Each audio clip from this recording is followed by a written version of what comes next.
Nous sommes là où tout a commencé pour Léonie, c'est-à-dire son lieu de naissance, dans l'appartement qui était au-dessus de l'horlogerie de son père. Et c'est le 3 juin 1863 qu'est arrivée la petite Léonie, qui était la troisième de la fratrie à ce moment. Elle va vivre la petite enfance ici, enfin pendant 8 ans. Zélie, sa mère, va, au fil de la correspondance familiale notamment, remarquer que cet enfant est chétif d'abord.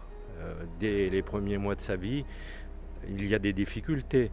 Puis elle va grandir, les mois vont passer. Cette pauvre enfant est bien faible, dit-elle. Elle a une coqueluche chronique. Peu à peu, c'est aussi le retard de développement intellectuel qui va se faire jour. Elle a 6 ans quand Zélie dit, elle comprend assez lentement les choses. Mais il est vrai qu'elle a toujours été malade. Zélie va au fil des années être une maman interrogative, désemparée parfois.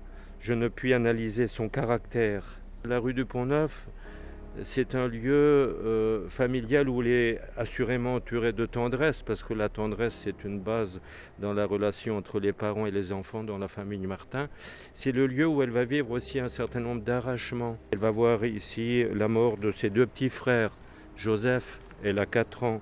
Jean-Baptiste, elle a 5 ans. C'est aussi l'année de la mort de son grand-père maternel, Isidore Guérin. Elle va voir à cet endroit la mort de la petite Thérèse Mélanie. Elle a alors 7 ans, Léonie. Elle va y voir encore et surtout la mort de la petite Hélène. Elle a alors 7 ans, Léonie. Et Hélène, c'est celle qui est dans la proximité au niveau âge avec elle, puisqu'il y a 16 mois de différence entre les deux. Donc on peut imaginer que pour un enfant difficile, ces deuils répétés sont un facteur qui n'a sûrement pas favorisé son épanouissement et son avancée dans sa vie. Donc au milieu de tout cela, Zélie et Louis vont appliquer la devise de saint François de Sales, tout faire par amour et rien par force. Et alors pour Léonie, il faut imaginer ce que c'est qu'une nouvelle maison, avec une nouvelle chambre entre celle de ses 2 cadettes et puis celle de la bonne, Louise Marais, au 2e étage. Et c'est là donc qu'elle va passer 6 ans de sa vie, entre l'âge de 8 ans et l'âge de 14 ans.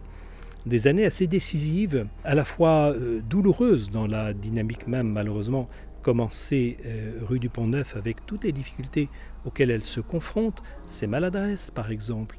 On évoque ici et on voit aussi cette soupière dans laquelle, pensant rendre service, elle avait voulu préparer la soupe.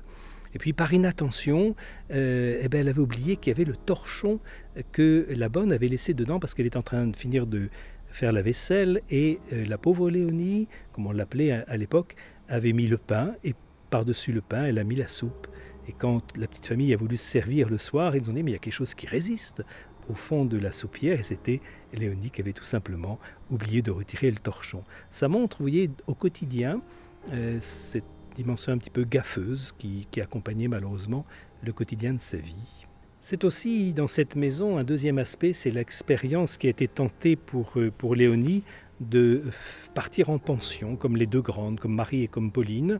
On pensait que la pension serait vraiment, avec la tante Marie d'Osité qui était très pédagogue, la solution pour elle. Ça commence très très bien, mais en fait ça ne dure pas longtemps. Vous voyez, en février 1874, la tante dit que tout va bien, elle la traite avec beaucoup de douceur, évitant de la gronder, lui disant que ce qu'elle voit, elle percevait qu'elle serait bonne et qu'elle cherche à faire plaisir. Ce qui est vrai d'ailleurs chez Léonie, il y a souvent ce fond-là. Et puis malheureusement, en avril, il faut y renoncer. Parce que, comme dit sa maman, dès lors qu'elle est avec les autres, alors elle devient très dissipée et impossible à tenir. On découvre effectivement une première chose qui explique le mal-être de Léonie, c'était malheureusement la prégnance, l'autorité que la bonne Louise Marais exerçait sur Léonie, faisant plutôt régner un climat de crainte, de peur, voire même de terreur. Et lorsque cette maltraitance a été cessée, alors on a vu une Léonie commencer à s'épanouir. Et nous avons en mars 1877 cette lettre de la maman qui dit « Elle m'impressionne parce que elle cherche dans mes yeux ce qui peut me faire plaisir. » Elle ajoute « Elle en ferait presque trop. » On sent que là, Léonie veut rattraper tout un temps qui a été perdu. Et puis peut-être pressent-elle aussi que malheureusement la santé de sa maman étant très fragile et le cancer très avancé, elle n'aurait plus beaucoup de temps pour pouvoir communier en profondeur avec sa maman.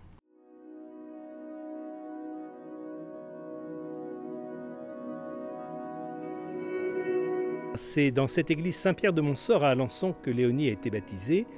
Et évidemment, c'est quelque chose qui nous y conduit bien volontiers. Du temps de Léonie, ça n'était pas cette église en fait. L'église était beaucoup plus ancienne, mais devenue vétuste et surtout trop petite pour un quartier en développement. Et donc elle a été démolie à l'époque où les Martins quittaient Alençon. Mais aussi bien Léonie que toute sa famille, revenant quelquefois voir des amis à Alençon, a pu connaître, lors d'un de ses voyages, et lors de plusieurs voyages, l'évolution de la construction et surtout son achèvement. Du temps de l'église que Léonie a connu, nous avons gardé dans la nouvelle le très beau baptistère en marbre sur lequel elle a été baptisée, mais aussi le bénitier à l'entrée de l'église. Et on peut imaginer la petite Léonie qui d'année en année a moins à se mettre sur la pointe de ses pieds pour aller mettre sa main, prendre l'eau bénite et se signer en entrant. Et puis on peut imaginer aussi devant la statue de Notre-Dame de Grâce, qui est une statue en terre cuite typique de la région de la Sarthe, la famille se recueillant devant cette statue en l'honneur de la Vierge Marie dans cette église Saint-Pierre de Montsort. L'église Notre-Dame, devenue basilique Notre-Dame, que toute la famille Martin fréquente à partir donc de 1871, ça veut dire à partir de la 8e et 9e année de Léonie. C'est donc là que les parents continuent de venir à la messe très tôt le matin. C'est là aussi que la famille se réunit le dimanche. Et Céline nous dit que la famille Martin était réunie au grand complet, donc les parents et les 5 filles, et peut-être aussi les grands-parents de temps en temps, donc dans les premiers rangs, dans les 3e, 4e premiers rangs, à gauche de la nef. Alors c'est en plus de cela, bien sûr, l'église du baptême de Thérèse, donc le 4 janvier 1873, où là, la petite Léonie, qui n'est pas vieille, assiste au baptême de sa petite sœur Thérèse, la dernière de la famille, née dans ce quartier, puisqu'elle est née dans la maison de la rue Saint-Blaise. Le vitrail représente l'événement, bien sûr, du baptême de Thérèse dans cette chapelle qui lui est maintenant dédiée. La première communion de Léonie, qui a été célébrée dans cette église, et Thérèse, dans le récit qu'elle en donne dans les manuscrits autobiographiques, dit qu'elle était très très fière parce qu'elle a été portée dans les bras de Léonie, sa sœur, toute de blanche habillée, et comme la procession partait du presbytère, eh bien, elle est entrée dans le presbytère d'Alençon dans les bras de sa sœur. Ce sont des lieux ressources, comme nous avons tous, qui font un peu repère dans une vie, des lieux du bonheur d'être ensemble en famille pour avoir un temps de loisir, et puis aussi des lieux pour prier. On peut citer à cet égard la basilique de Sées, qui comptait beaucoup pour la famille Martin. Elle venait d'être construite en l'honneur de l'Immaculée Conception. Léonie y est allée avec ses parents, assurément. Il y a aussi Lourdes, qui est un peu un moment d'un pèlerinage qui compte beaucoup. C'est 2 mois avant la mort de la maman de Léonie. En juin 1977, elle y est avec ses 3 aînés, Marie, Pauline et Léonie. Il y a des lieux aussi qui ont un caractère plus familial, comme le pavillon que Louis Martin avait acheté peu de temps avant de se marier. Et plusieurs fois, Zélie décrit ses sorties d'après-midi du dimanche pour venir ici, prendre un temps pour jouer avec les filles, pour cueillir les framboises ou les fraises selon les saisons. Puis aussi aller à la Fuye des Vignes, qui est juste à côté ici, un lieu qui est une zone humide aujourd'hui, comme on dit. Et Louis aimait aller à la pêche dans ce quartier, donc on imagine tout à fait la famille là-bas. Des sorties aussi dans le pays d'Alençon, à Saint-Léonard-des-Bois, joli endroit où passe la Sarthe. Sainte-Anne de Chamfremont aussi, où on évoque Sainte-Anne, dans une chapelle qui existe là-bas. Et puis il y a la visitation au Mans. C'est un lieu très important pour les Martins. C'est le lieu où Marie d'Aucité, la sœur de Zélie et la tante de Léonie, est religieuse. Et ça fait du bien de voir Marie d'Aucité. Elle fait référence dans la famille, vous voyez, c'est l'aînée. Voilà. C'est le lieu aussi où Marie et Pauline, les 2 aînés de la fratrie, sont en pension. Donc ils vont les voir souvent. Ce n'est pas banal parce que pour aller les voir, on prend le train. la voie ferrée passe près du cimetière Notre-Dame. Et Céline dit que quand on passe près du cimetière Notre-Dame et qu'on est dans le train, Zélie se lève pour voir la tombe de ses petits anges, comme elle dit, c'est-à-dire les petits frères et sœurs de Léonie qui sont inhumés là-bas. Et c'est une occasion de prier. Donc Léonie a été témoin de ce lien qui est recherché entre la terre et le ciel.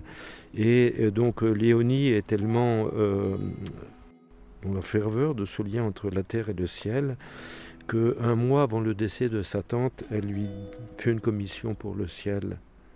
Léonie dit à sa tante, « Demandez au bon Dieu, s'il vous plaît, qu'il me fasse la grâce de me convertir et aussi qu'il me donne la vocation de devenir une vraie religieuse.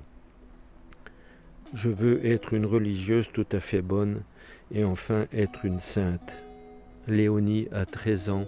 Avec toutes ses fragilités, ses difficultés de santé intellectuelle, relationnelle, elle a le beau désir de devenir quelqu'un qui sera une sainte.